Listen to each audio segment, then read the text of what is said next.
ভাঙা যশোর বেনাপোল সড়ক ৪ লেনে উন্নীতকরণ না হওয়ায় পদ্মা সেতুর সুফল পাচ্ছে না অন্তত ১০ জেলার মানুষ।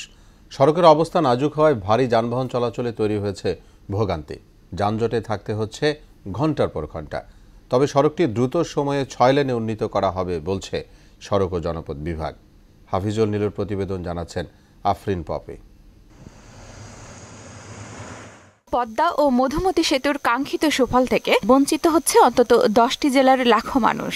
সরু সড়কে বেনাপোল থেকে যশোর নড়াইল হয়ে ভাঙা যেতে ভোগান্তি পোয়াচ্ছে এ অঞ্চলের মানুষ।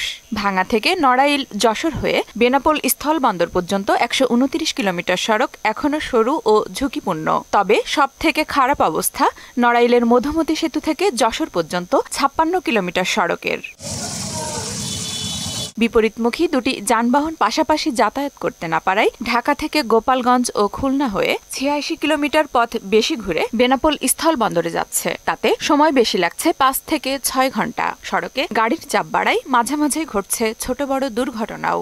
6 লেনে অতি দ্রুত উন্নত হওয়া দরকার, না হলে গাড়ি চলাচল এবং জনগণের চলাচলের খুবই অসুবিধা হচ্ছে। এই রাস্তা অনেক প্রশস্ত করা দরকার। এই রাস্তা তো অনেক জ্যাম, রাস্তা ঝানঝাট, অ্যাক্সিডেন্ট বেশি আছে, তেল খাচ্ছে ৪ লিটারের জায়গায় ১০ লিটার। বর্তমানে যে উপদেষ্টা আমাদের ইউনূস সাহেব মাননীয় ওনার পরিষদের কাছে আমাদের দাবি এই রাস্তাটা যাতে অতি দ্রুত রাস্তাটা কমপ্লিট করে দেয়। সড়ক ও জনপথ বিভাগ বলছে যাত্রীদের ভোগান্তি কমাতে প্রয়োজনীয় উদ্যোগ গ্রহণ করা হবে।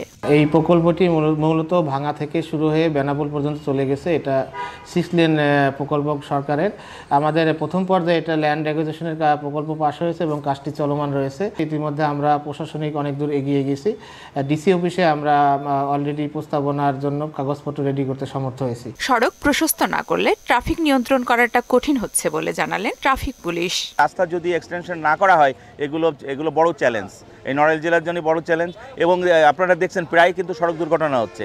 যখন এই গাড়িগুলো এই সরু রাস্তায় ওভারটেকিং করতে যাচ্ছে তখনই কিন্তু সড়ক দুর্ঘটনা হচ্ছে। পদ্মা ও মধুমতি সেতু দুটি চালু হওয়ার আগে এই সড়ক দিয়ে প্রতিদিন ৫০০ থেকে ৭০০ যানবাহন চলাচল করলেও বর্তমানে চলাচল করছে ৮ থেকে ১০ হাজার। আফরিন পপি, মোহনা সংবাদ।